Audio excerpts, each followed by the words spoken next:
the way to the end and back stitch, and then do the same with the lining, as you can see I've done here. And what I'm going to do is just clip my threads.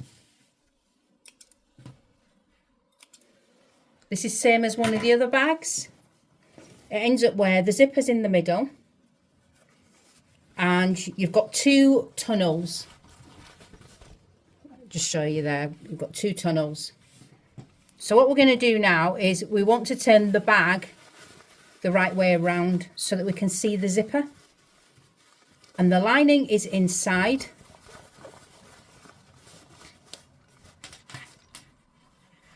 Make sure that the seams, you've got one seam laying flat one way, the other one laying flat the other way. And what I do is I just pin the ends of those seams. And the reason that I pin it is because it's much easier when you sew if you position your seams, if you've got the planning right beforehand. So you have to think about things logically as we're sewing. So every time I'm sewing something, I am planning the next steps of what I'm doing. I'm thinking about how the seams are going to lay so that everything is finished neatly. Okay. So in the last video, we had the zipper in the center. This time, we're going to position the zipper 5 centimeters from the top. So let's have a look.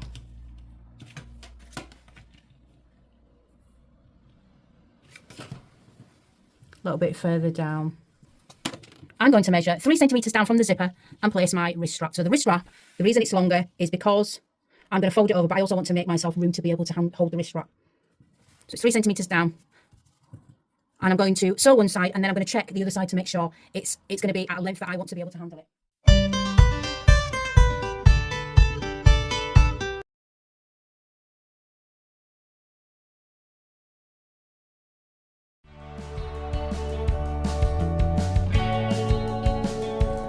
Next thing we need to do, the seam allowance is 1 centimeter.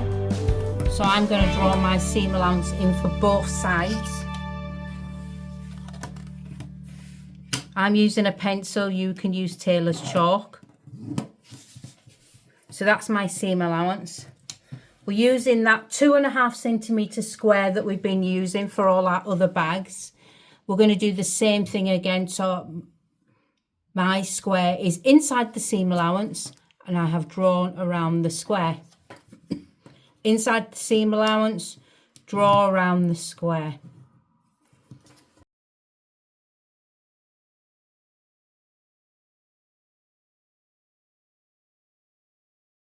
To make it easier, I have used red thread, so you can see the 2 shorter edges, and it's the same thing that we did last time. We're going to box the corners.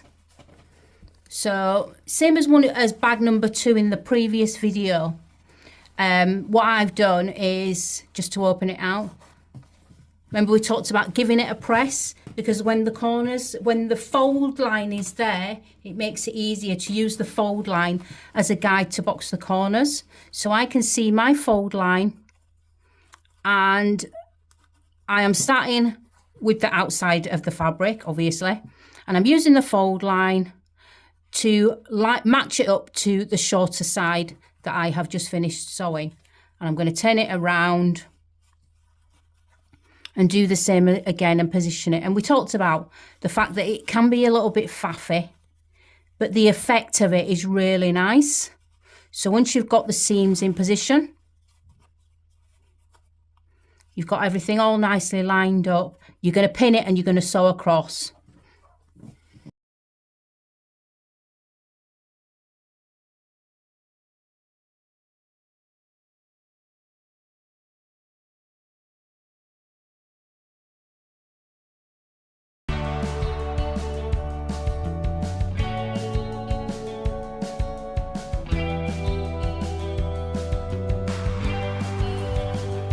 Check to make sure all the seams, that you've caught all the little corners in. And it's a good idea when you do the corners to sew them in a different colour, That way you can see where all the stitches are and where the raw edge of the fabric is. So we're going to turn it through now.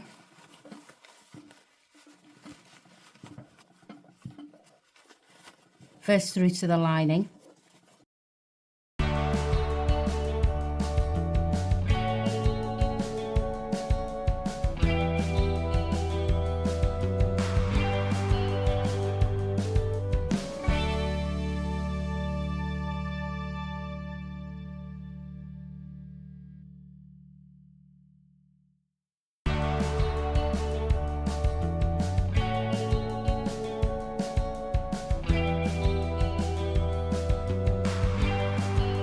And that's the fourth one, lunchbox style. And you could put a nice long handle on, and then you'd be able to have it like a little lunchbox. So on to the next one.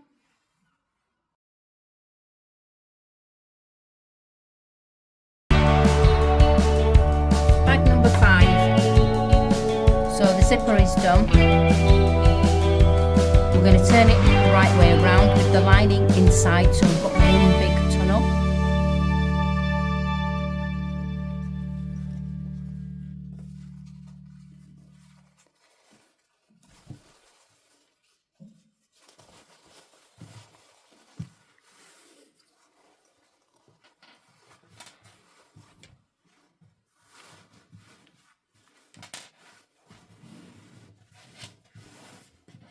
And I'm pressing it down.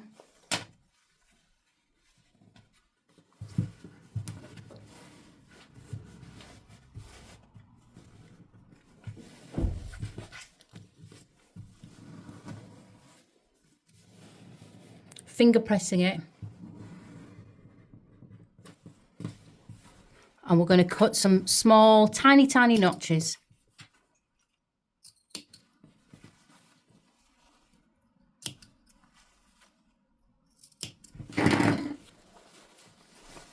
Turn it inside out.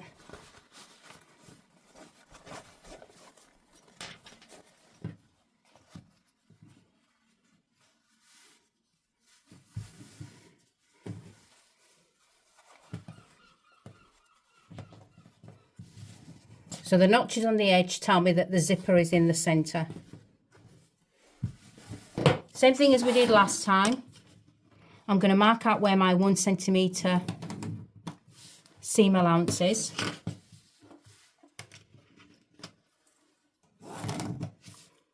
Whoops.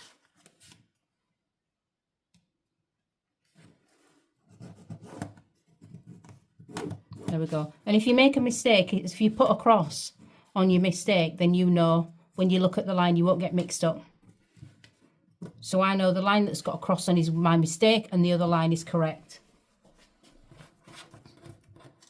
And we're going to use our 2 centimetre square piece, and we're only going to make our little boxed corners on 2 of the corners this time. So I've got box corners on 2 and cut them out. So across the edge, and this time you're going to box the corners together as one. So I've got my lining and my outer fabric.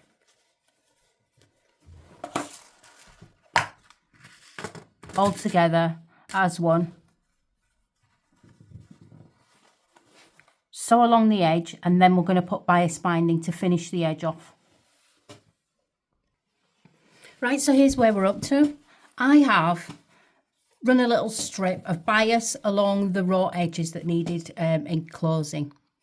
So that was along the shorter edge and the 2 box corners. So here's where we're up to at the moment. The next thing that I'm going to do is,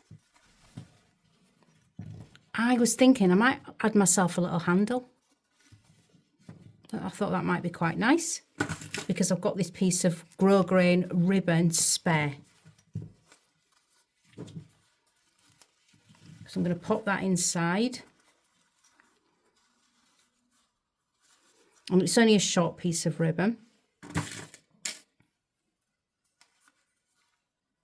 There. I'm going to sew my little handle.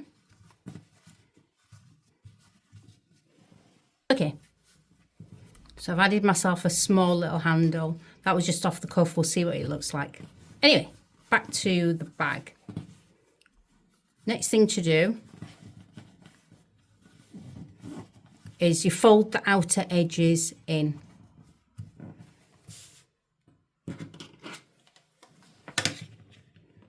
About 3 centimetres.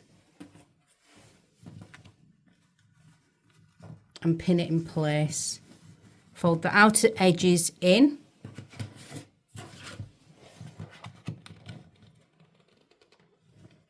Just to make sure it's the same. And it's straight as well. 3 centimetres, fabulous. Just want to make sure that's straight before I sew it.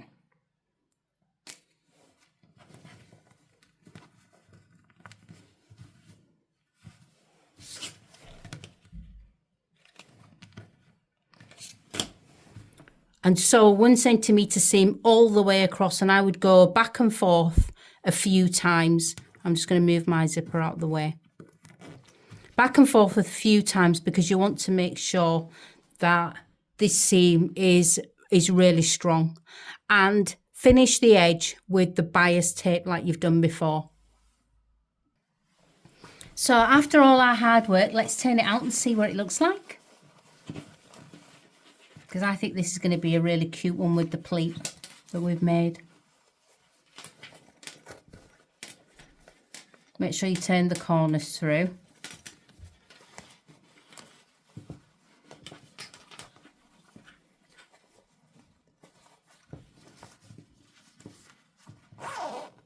And there we go.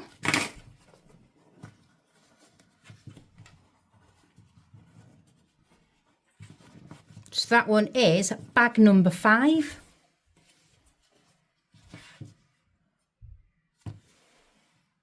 Just to show you there, it fits a mobile phone in.